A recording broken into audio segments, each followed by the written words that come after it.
Welcome to Rebuilding Broken Lives, the podcast where we share inspirational stories of resilience and transformation.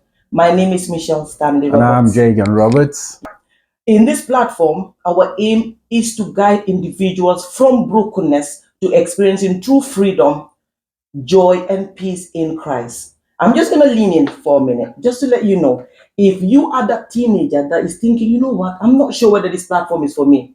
I'm struggling with identity, I'm struggling with purpose, I'm struggling with friendship, just with life. Stay on this platform. There is something for you. And if you are that couple from broken homes, thinking that I'm trying to navigate my marriage, I don't want negative pattern to repeat itself. I'm trying to work on my communication. I'm trying to make it work, but I don't know how. Let me tell you, stay on this channel and there's definitely something for you. And if you're a parent trying to navigate through life, training your children can be hard. I know. We've been there. Stay on this channel and you will get something for yourself too. Before we start, I want you to hit that subscribe button. Subscribe so that you don't miss any of our upcoming episodes. Like and share. And today, without further ado, I've got my husband, an amazing man, whom I've tried to drag along to come on this podcast today to just share his story. There's a lot that we want to share with you. So many things that we have been through, our challenges, our difficulties, our pains, our ups and our downs. There is nothing that we have not been through. We've been married for 15 years. I've known him for 17 years. We've got three amazing children, and we're just here to share and to pour out our hearts to you, to let you know that you are not alone. We've got you. So, Mr. Roberts, today I just want you to share, just before we start, just tell us your name again and just let us know where you're originally from and what you do for a living. Okay, my name is Jay Roberts. I'm originally from the Gambia, and I run a business. I'm a business owner down here in Brighton. Hmm. What kind of business do you do? So I run an appliance repairs business, white goods, and also involved in property, rent to rents, and property business. Okay. And that's what I do. Are you excited to be here today? Excited to be here today. I am excited. Yeah. We've had a lot of talk about it Yeah. for a long time, Yeah. and of course, I didn't want to do it. Yeah. I know you've had a unction from the spirit for a Yeah. long time that you needed to do this, and eventually I think I bought into it. Yeah. You sold the vision to me. Mhm. And I feel like, it's if it's going to bless lives, if it's going to touch households, and our story can touch someone and can help someone, then why not let's do it. Yeah. Yeah. So I would love to share where rebuilding broken life comes from, but as times goes on throughout the episode, we will be able to share it, where it comes from. Just without further ado, I just wanted to ask these questions. I've got a few questions laid out that I'm going to be asking my husband. We are going way back, right? We are going way back to childhood. We're going to be talking about childhood experiences, and then we're going to move on to other episodes where we talk about teenagehood and adulthood and marriagehood and all of this stuff, right? So stay tuned. Don't go anywhere. I've got a few questions for you. Yeah. Right. Can you share with us what your home life was like growing up with your mother and your siblings? Or let me rephrase this. What was your home life like growing up? Okay. Home life growing up was a challenging one, in the sense that I was started off with my mom and dad, but at a very young age, they were divorced. They got divorced, due to a lot of domestic violence. It was not like straight away divorce. Obviously, my mom was there for years and years trying to see how she could possibly, just keep a new, the way the old traditional marriage that women are really, really steadfast, Yeah. even though if they Make were it work. make it work in domestic violence. So I witnessed quite a lot of it, me and my siblings. But I was very young, anyways. I have two older siblings and a younger sister, and we quickly eventually had to. My mom left and took us to our my grandma's house, where I literally grew up. Yeah, I can say we went back and forth from my house to grandma's house like 3, 4, 5 times. I think maybe it was the sixth time that kind of like my mom was like, "I'm gonna have to draw the line now," and then so yeah, that's how it all went down. And yeah, so grew up with my siblings, my cousins in this family house, big house, and yeah, it was a challenge. It was a it was a challenge, but yeah, we thank God, Okay. Okay. I guess. I've got more question coming up, but I just wanted to share a little bit of mine. Okay. Mine is similar, but I could not remember living with my dad and my mom together. I just remember that I was living with my mom, and my mom's um, got married to somebody else. Um, there was violence there, but I can vaguely remember it, but my sister can remember it very well. So growing up with my mom and my stepdad, with my elder sister, myself, and my younger sister, and then my mom had another baby. It was amazing in the beginning. I come from a family where my dad is Christian, my mom is Muslim. So you can imagine, I did all the Muslim stuff. I did the Ramadan, the praying, the everything. It was okay because my mom would take us to the picnic, would take us every Saturday, we go picnic. That's what I remembered at that early stage. But then when I turned around 10, everything went crazy. Everything went crazy. Then I began to move from house to house. Then my Right. mom was not very stable at that time because I felt like because she got married really young and then got divorced and did not really deal with that brokenness, that marriage being broken, and not dealing with it and not trying to find herself and not trying to get herself back. And I believe that is because she was very young. Right. Yeah. She was very, very How old young. would you say do you think she was when she got married? Oh, my mom always Very says she young. got married when she was 15.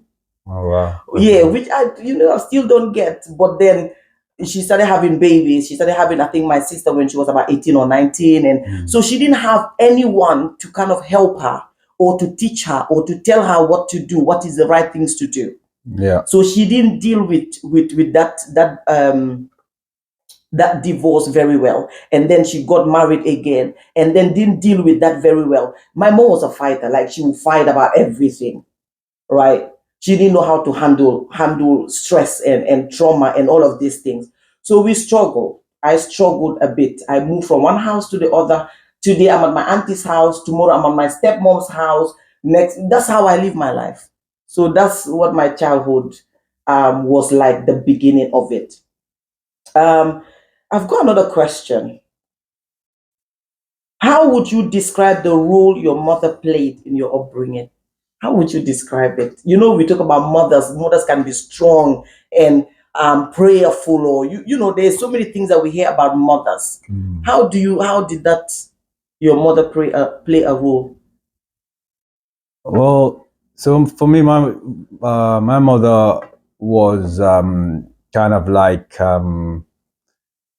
both the father and the mother at the same time, because, like I said, when she moved, finally, it was just her. She had to be the man and the woman at the same time, you know. And of course, a woman cannot play the role of a man fully, Right.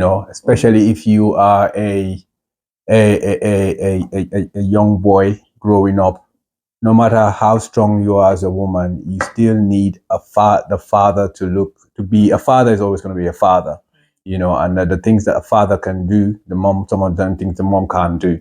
So even though she gave it obviously 100%, she was the going to work. She was the one trying to provide and trying to after all of us.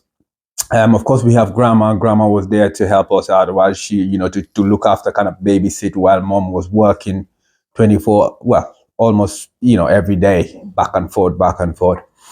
So yeah, she played a major role. She would obviously try to her best to do what she can, provide. Of course, dad used to give us a little allowance here and there, but his presence was not there.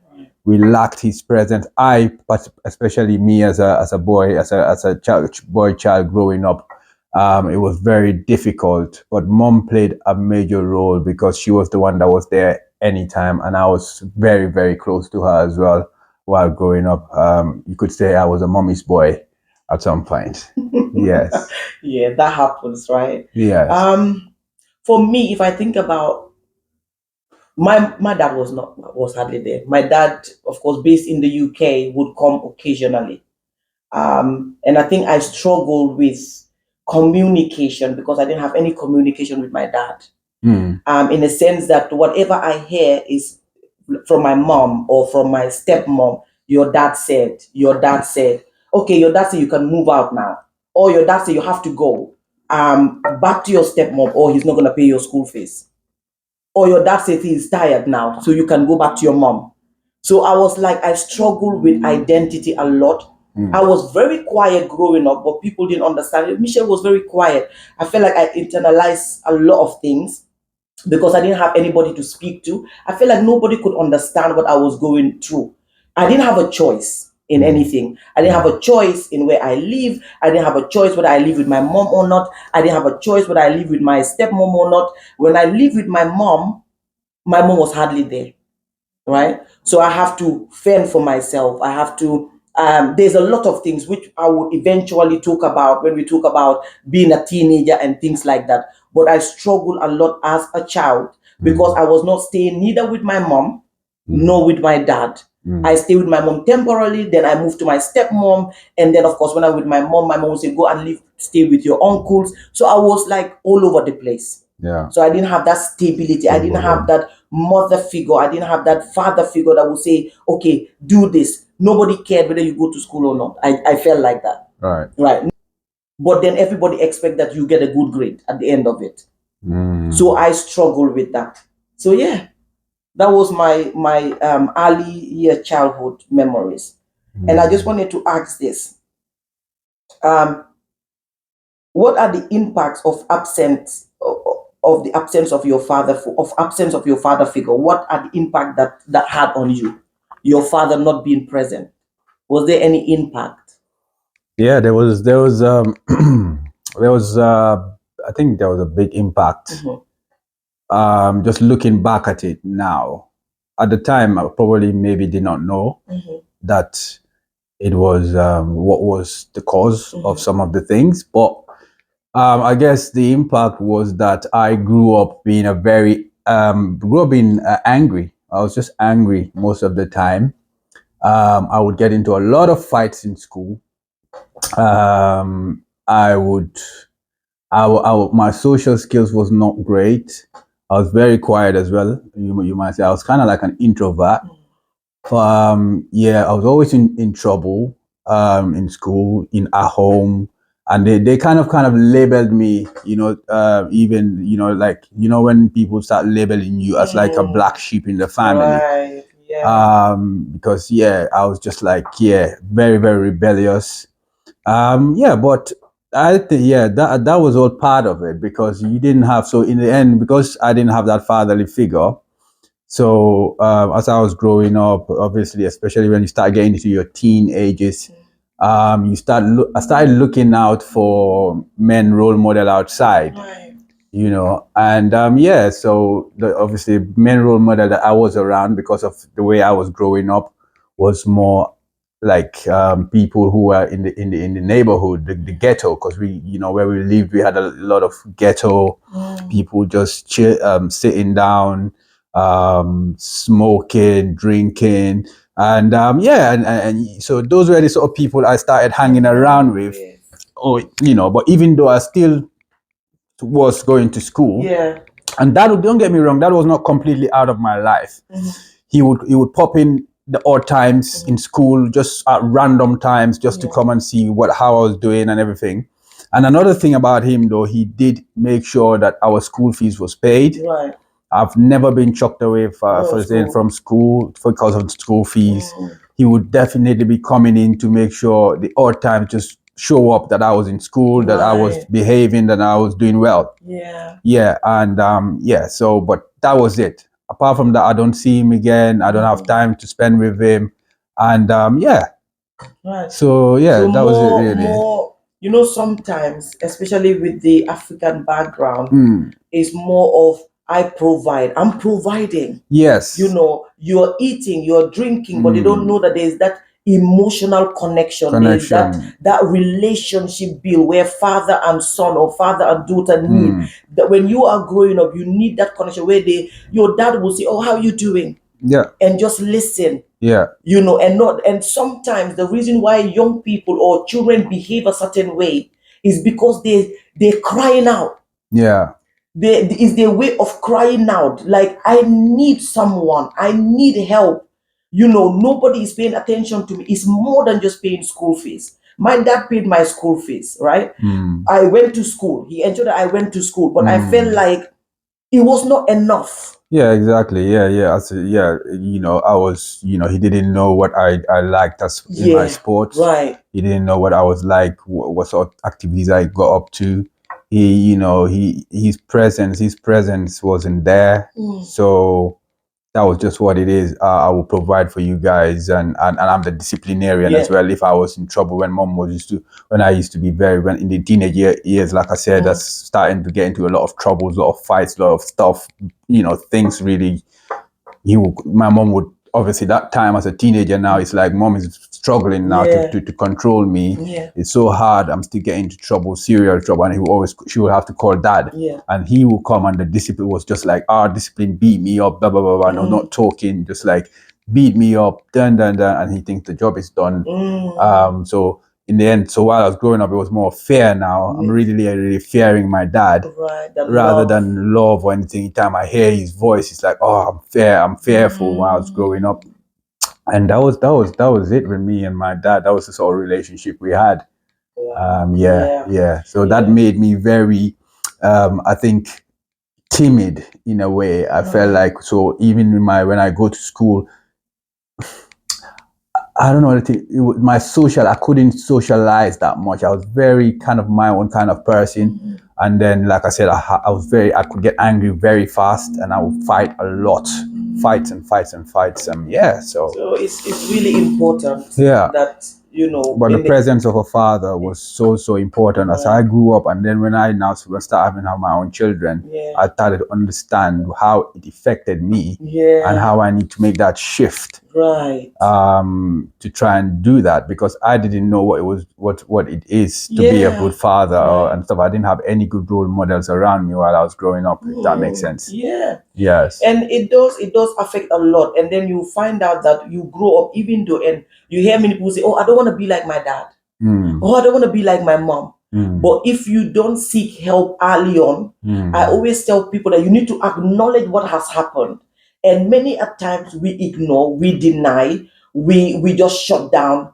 It never happened. And then we begin to now see, I'm never going to be like this. But then we find out that when we have our own kids, or when we are married, we are doing the exact same thing.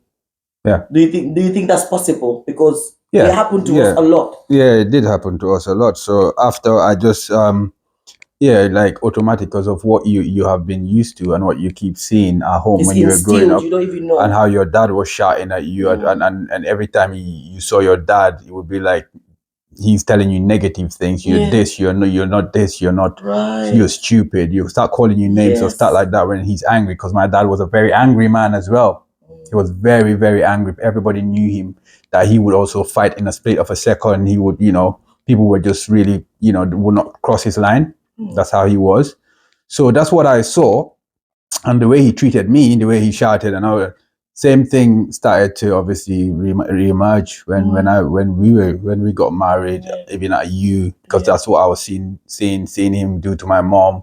And the same with my children. I started, and it was just like that anger just was there all the and time. you don't even know where it comes from. It's like you can't control it. It just So some of them I think was from now knowing what I know now, most of it was like patterns, spiritual patterns, ancestral patterns. Because later on in life, as we started to talk with my mom and me starting to investigate the background of my dad, apparently his dad's dad was the same. Must be maltreating the mom, beating up the mom, and it was like everyone knew them for that kind of thing. So there are patterns and cycles which needed to be broken. Yes, and it's always important that you know, because when you know, you're able to acknowledge and you're able to work on it. And there's nothing impossible with the help of the Holy Spirit. You're able to walk through these things because it happens. Even my dad, I can't remember having a conversation with my dad. Like when he comes back, when I was in the Gambia, because I'm originally from the Gambia, and my dad was based in the UK. When he comes in the house, like nobody is excited. When he goes out and comes in, and we are children, we are making noise, and you just hear my dad inside, oi, oi. Everybody was like a soldier, right? So there was no conversation where we sit down and we have a laugh and we talk about what does Michelle want? Who is Michelle? We didn't have that. So it's a struggle. It took me years and I'm still working on it, where I'm now sitting down and asking our children, what is going on? What do you want? What's happening with you? To kind of get more involved, because that's the kind of background I came from, where I felt like nobody cared. But nevertheless, I always say what they had, that's what they gave us. I always give this example. If you don't have £5 and my daughter comes and say, Mommy, give me £5 and I've got £2, I can only give you £2. So that's what they had. Right? So for them, they have given us their best. Right? Because they didn't have any mentors, they didn't have any training, they didn't have none of these things. So just anybody out there, what would you say to any father out there that is absent at the moment and have a child? Well, I would say just get involved straight away with your children, because you do not know the effects that you are actually putting on that child. You need to be present,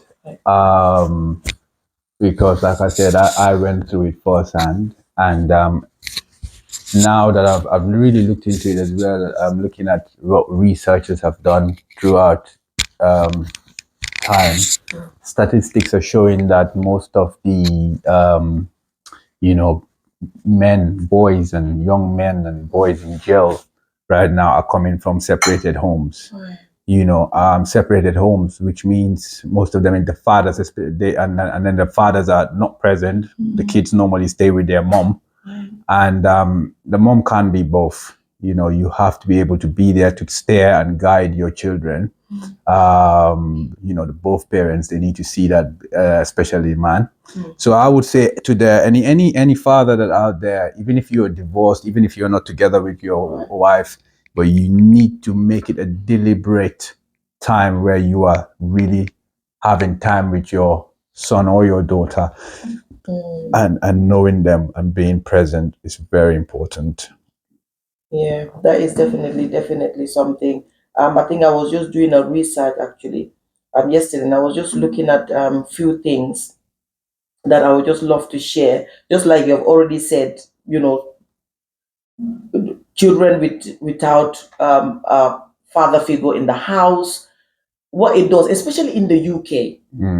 The mom is working. Okay, I'm trying to work so that I can provide, so I'm hardly there. And then you find out that, okay, that child is home by themselves. They come back from school, they're home, they're not doing nothing. What happens? when that child is home by themselves all the time? What happens to that child? What happens to that child? Yeah, that there is nobody there to look after them. They're home all the That's the time. thing. They can do what they can do whatever. They could be on watching TV, watching whatever they need what to watch. They could just go into social media. They could, and nowadays social media opens. You can open up any kind of stuff. Yeah. Yeah, they're just not children are gonna be children. If you don't have any barriers and controls, then you could really stray into the world of any kind of thing, really. Absolutely. Absolutely. So looking back, how I'm just gonna ask this, I think, last question, so that we can end this podcast. Yeah. And looking forward to the next podcast coming. Okay. But looking back, how do you perceive your experiences growing up in a broken home shaped who you are today? Say that again. So I'm Was gonna repeat say that again. question? So looking back, Yeah. how do you perceive your experiences growing up in a broken home has shaped your life today? Okay.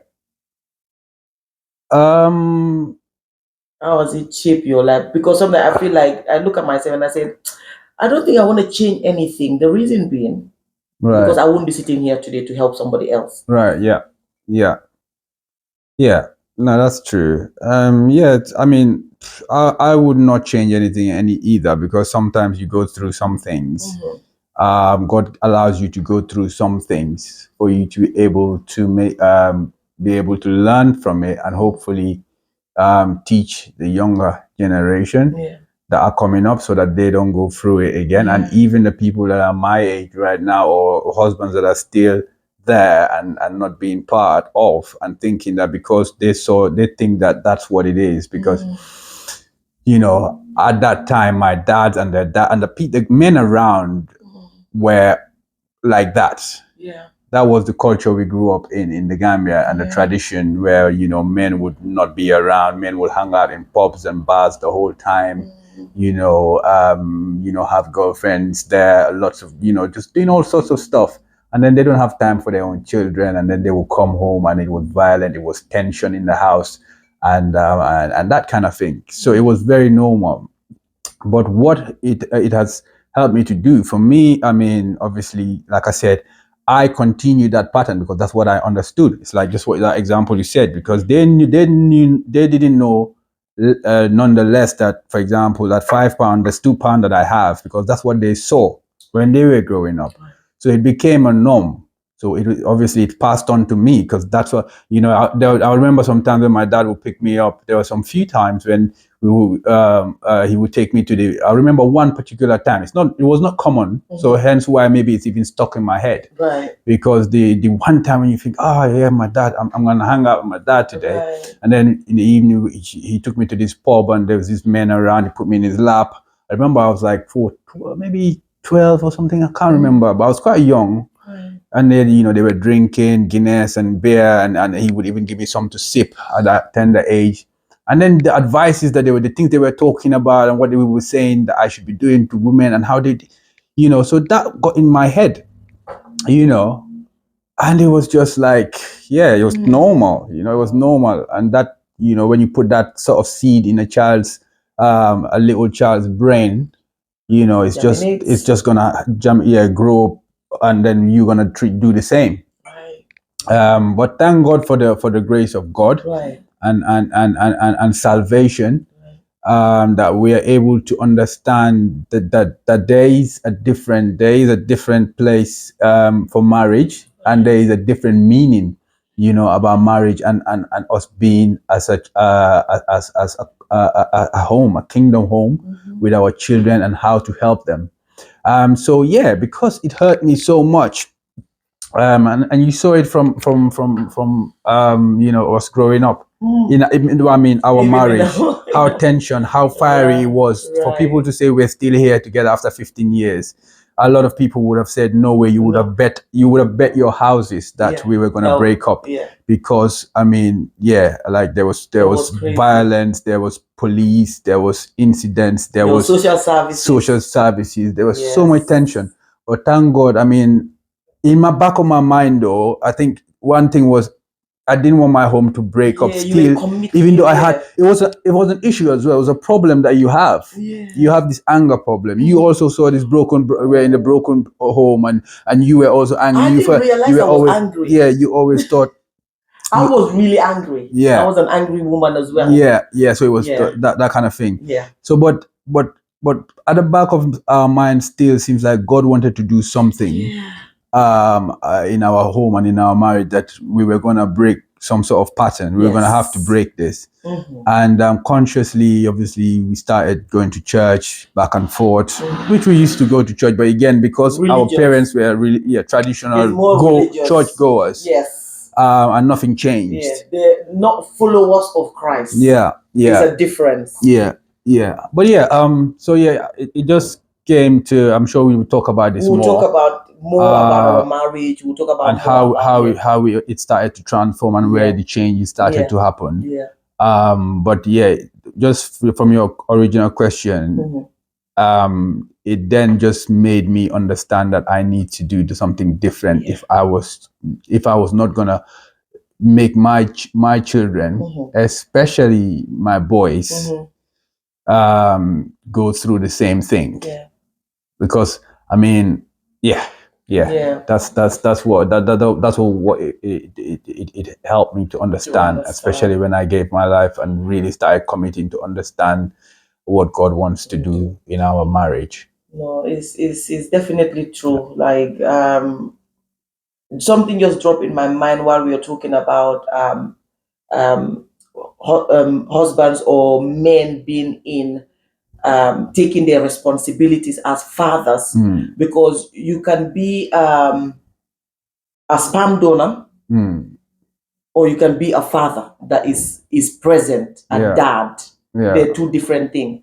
But another thing that dropped in my mind was some mothers can stop the fathers from seeing their children because of hurt, because of all manner of things, but they don't know while they're doing that, it's not them, it's the children that they're disturbing. Absolutely. So even while you're watching and you're a mother, maybe you came from a broken home, maybe the dad of your children did something wrong to you or is painful, please, one thing I'm asking you to do, don't stop the fathers from connecting with their children.